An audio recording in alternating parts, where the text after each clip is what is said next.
या घटनेची सुरुवात होती 2013 साली, म्हणजेच आजपासून 11 वर्षाआधी, जेव्हा त्या घाटामध्ये मालती आणि कबीर मॉन्सून बाईक राईडसाठी गेले होते. सो बेसिकली कबीर आणि मालती हे दोघेही प्रोफेशनल रायडर्स होते आणि बरेच दिवस झाले होते की त्यांनी कुठलीही लाँग राईड नव्हती केली, आणि त्यात पावसाळ्याचे दिवस. सो इकडे मालती कबीरला बोलते की खूप दिवस झाले आपण कुठल्या राईडला गेलेलो नाही आहे आणि आता पाऊसही सुरू आहे, चल ना आपण जाऊयात माळशेज घाटामध्ये. त्यावर कबीर पण लगेच हो बोलतो, जाऊयात आपण. आणि दुसऱ्याच आठवड्यामध्ये ते दोघे त्या राईडचा प्लॅन करतात. दिवस ठरतो शनिवार, वेळ ठरते सकाळी 5 वाजता, आणि ठरवल्याप्रमाणे शनिवारी सकाळी 5 वाजता ती लोकं मुंबईवरून माळशेज घाटाकडे रवाना होतात. आता मला तुम्हाला एक गोष्ट खूप आवर्जून सांगायची आहे की आतापर्यंत ज्याही हॉरर स्टोरीज, हॉरर किस्से मी तुम्हाला सांगितले आहे, या सर्वांमध्ये मला एक खूप सिमिलर गोष्ट आढळली. ती अशी की एकतर त्या दिवशी शनिवार असतो, नाहीतर त्या दिवशी 13 तारीख असते, आणि आणखी यामध्ये पुढे गेलं तर त्या दिवशी अमावस्या किंवा पौर्णिमा असते. असं बऱ्याचशा स्टोरीजमध्ये मला जाणवलं. आता हे किती खरं किती खोटं आय डोंट नो, किंवा मी उगाच लॉजिक लावतो आहे ते पण मला माहिती नाही, बट हां, असं मला जाणवलं. असो, मालती आणि कबीर सकाळी 5 वाजता निघतात, आणि त्यांचा जो रूट होता, त्यांना तिथे पोहोचण्यासाठी लागणारा वेळ हा 3.5 तासांचा होता.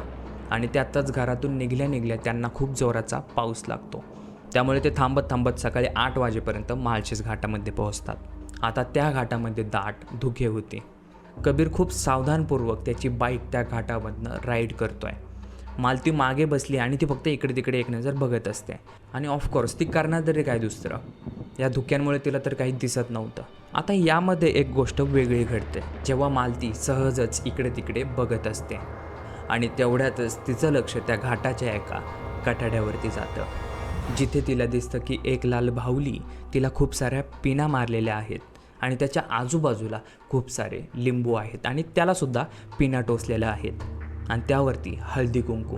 आता यामध्ये असं बोललं जातं की लाल बाहुली ही स्त्रियांची असते आणि पांढरी बाहुली ही पुरुषांची असते, असं बोललं जातं. एवढं मला पण नाही माहिती. आता तुम्ही म्हणाल की घाटामध्ये धुके आहेत, मग तिला हे कसं दिसलं? आणि हीच एक खूप इंटरेस्टिंग गोष्ट आहे, कारण घाटामध्ये सगळीकडे दाट धुके होते, पण मालतीचं लक्ष अशा ठिकाणी जातं जिथे धुके खूप कमी होते. म्हणजे त्याच्या आजूबाजूला खूप सारे धुके होते, पण तो जो स्पॉट होता जिथे हे सर्व काही ठेवण्यात आलेलं आहे, तिथे कुठलंही धुकं नव्हतं. म्हणजे इमॅजिन करा, त्या घाटामध्ये बाकी सगळं ब्लर होतं, फक्त तो जो स्पॉट होता जिथे ह्या गोष्टी ठेवल्या आहेत, तो ब्लर नव्हता, तो क्लिअर कट दिसत होता. आणि जेव्हा मालती ते बघते, तिच्या छातीत एकदम धस होतं. ती लगेच आपली नजर दुसरीकडे फिरवते आणि कबीरला सांगते. त्यावर कबीर तिला बोलतो की एवढं काही नाही झालं, तू फक्त तिकडे बघू नकोस. पण मालतीने जे पाहिलं त्यावरनं असं वाटत होतं की हा कुठला तरी उतारा आहे. असो, आता ते पुढे घाटाच्या खाली असलेल्या एका होमस्टेवरती राहणार होते, जिथे ते आधी पण राहिले होते. असो, आणि त्यांचा प्लॅन असा होता की आता तिथे जाणे, नाश्ता पाणी करणे, फ्रेश होणे, आणि दुपारी पुन्हा माळशेज घाटामध्ये येणे, कारण सकाळी धुक्यांमुळे त्यांना काहीच दिसलं नव्हतं एक्सेप्ट तो उतारा. आता ते दोघे आपल्या रूममध्ये जातात, फ्रेश होतात आणि जेवण करून झोपी जातात, कारण प्रवासामुळे ते लोक खूप दमले होते. दुपारी 3-4 वाजता ते लोक पुन्हा उठतात, आपले रायडिंग गेअर घालतात आणि माळशेज घाटामध्ये पुन्हा जातात. आता तिथे गेल्यानंतर ना त्यांना कुठली धुके दिसली, ना कुठला पाऊस दिसली, फक्त ती गर्दी. माळशेज घाट पूर्णपणे टुरिस्ट लोकांच्या गर्दीने भरला होता. आता ते दोघेही त्या गर्दीमध्ये सामील झाले. तिथल्याच एका छोट्याशा टपरीमध्ये वडापाव खात आणि चहा पीत माळशेज घाटाचा नजारा एन्जॉय करू लागले. पण इकडे मालतीला आता कसं तरी होत होतं. तिची नजर सारखीच त्या खोल दरीत जायची, आणि ज्या दिशेला तिने तो उतारा पाहिलाय तिकडे जायची. कबीर तिला विचारतो की काय काय झाले, तिकडे का बघतीये सारखी? त्यावर ती फक्त मान हलवून काही नाही असा इशारा करते. तो तिला बोलतो की चल आपण रिटर्न जाऊयात आपल्या होमस्टेवरती.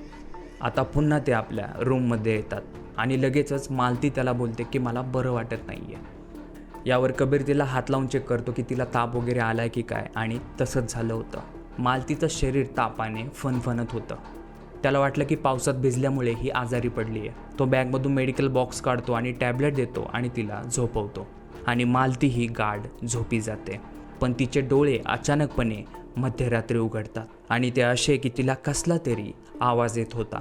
तिला फक्त ऐकू येत होतं की कोणीतरी काहीतरी बडबडतंय आणि ती सेम फ्रेज रिपीट होतीये. जेव्हा ती त्या आवाजामुळे डचकून उठते आणि इकडे तिकडे पाहते तेव्हा तिला दिसलं की तिच्या रूममध्ये एक कसले तरी शॅडोई फिगर आहे.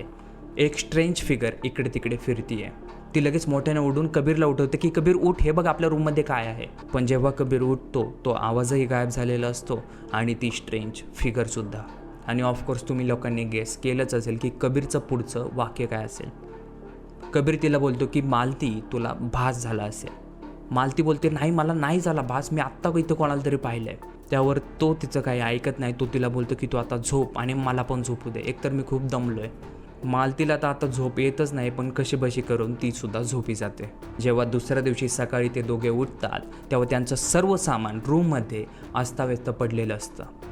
आता यामध्ये इंटरेस्टिंग गोष्ट अशी आहे की त्यांना त्या रूममध्ये कुठल्याही सामानाचा इकडे तिकडे हलण्याचा आवाज नव्हता आला. मालती त्याला बोलते की काल जे मी पाहिलं त्याच व्यक्तीने हे केलं आहे. कबीर बोलतो की कसं शक्य आहे. पण आता कबीरच्या डोळ्यासमोरही एक एक्झाम्पल होतं, कारण त्याला चांगलं आठवत होतं की आपण रूममध्ये सामान कुठे कुठे ठेवलं आहे. त्याला वाटलं की कोणी चोर वगैरे आला की काय. त्याने तेही चेक केलं पण रूमचा दरवाजा आतमधून लॉक होता.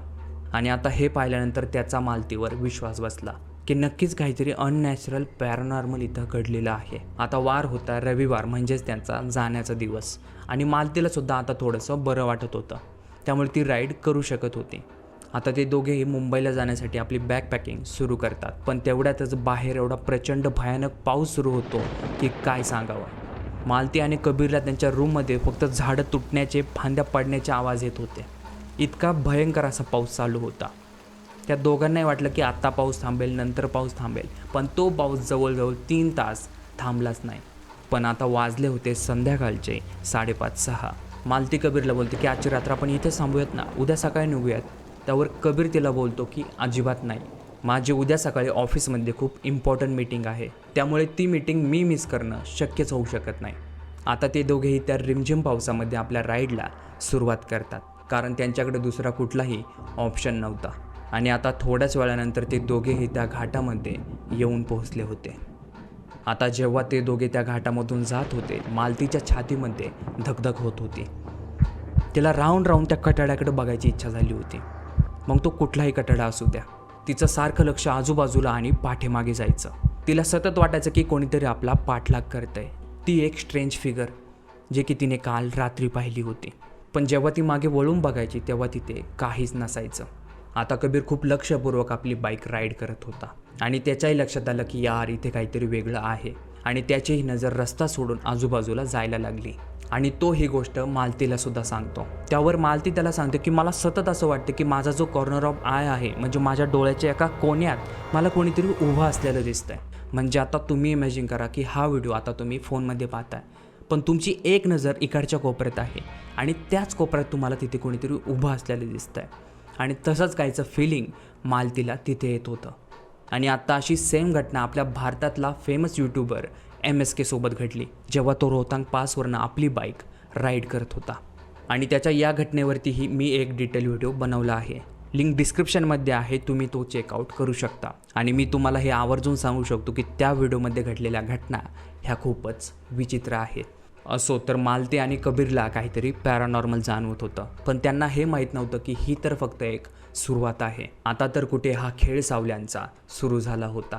त्यांच्या बाईकचा जो हेडलाईटचा प्रकाश आहे त्यामध्ये त्या दोघांनाही एक वेगवेगळ्या स्ट्रेंज फिगर दिसू लागल्या, जसं की आता तिथे कोणीतरी उभं होतं. आणि आपली बाईक जशी त्या फिगरच्या त्या सावलीच्या जवळ येते ती तिथून गायब होतीये. आणि त्यामध्ये आता त्यांना एक वेगळा आवाज येऊ लागला, जसे की त्यांना कोणीतरी हाका मारतंय.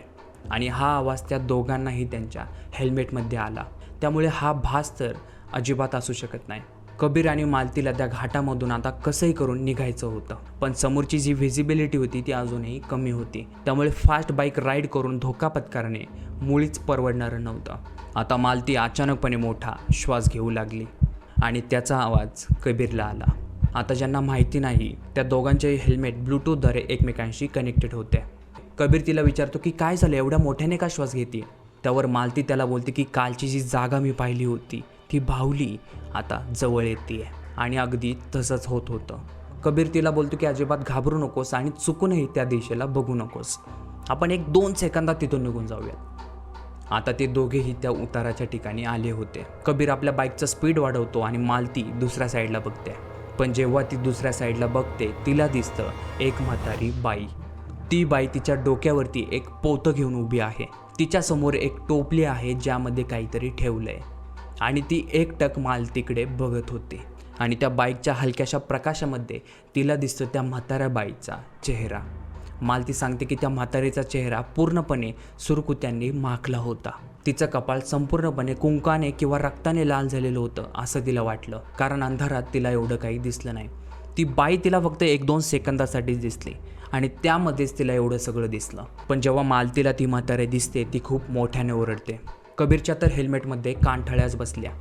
तो विचारतो की काय झालं, काय दिसलं तुला? त्यावर मालती त्या दिशेला बोट करून दाखवते की मला इथे एक म्हातारी दिसली, पण आता ती तिथे नाही आहे. आता कबीर क्षणाचाही विचार न करता त्या घाटातून पहिली धूम ठोकतो. तो अजिबात विचार करत नाही की आपला ॲक्सिडेंट होईल का काय होईल. आणि तसाही आता घाट संपत आला होता. आता जेव्हा ते दोघे त्या घाटामधून पळ ठोकत असतात तेव्हा त्यांना मागून एक आवाज येतो, एक भयंकर विचित्र आवाज, हसण्याचा. पण त्या दोघांचीही मागे वळून बघण्याची हिंमत होत नाही.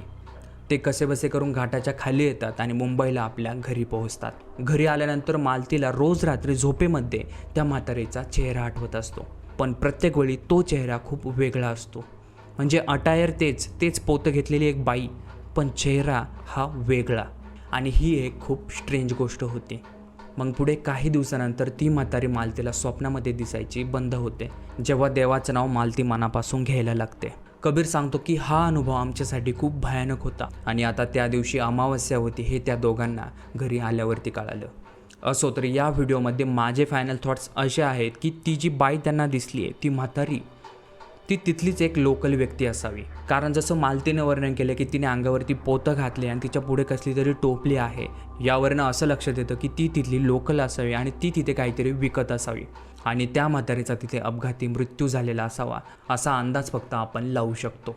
कारण जसं मी तुम्हाला सांगितलं की भूत आणि घाट यांचं एक वेगळंच कनेक्शन आहे आणि यामागचं रिझन असं सांगण्यात येतं की घाटामध्ये सगळ्यात जास्त ॲक्सिडेंट होतात, मग त्या लोकांच्या आत्मा तिथेच भटकत राहतात. त्यामुळेच घाटामध्ये बहुतांश लोकांना पॅरानॉर्मल इन्सिडेंट जास्त जाणवतात आणि असंच काहीचं मालती आणि कबीरसोबत घडलं. आता हे किती खरं किती खोटं याचा दावा फक्त ते लोकच करू शकतात. असो तर जसं मी तुम्हाला आधी सांगितल्याप्रमाणे भारतातील फेमस यूट्यूबर MSK सोबतही असंच काहीचं घडलं आणि त्यावरतीही मी एक व्हिडिओ बनवला आहे. तुम्ही तो नक्की चेकआउट करू शकता. आणि हा जर व्हिडिओ तुम्हाला आवडला असेल तर तुम्ही लाईक शेअर सबस्क्राईब करू शकता. आकाशवाणी हॉररला भेटूयात पुन्हा एकदा एका नवीन व्हिडिओसोबत पुढच्या आठवड्यात. तोपर्यंत पीस आउट, बाय बाय.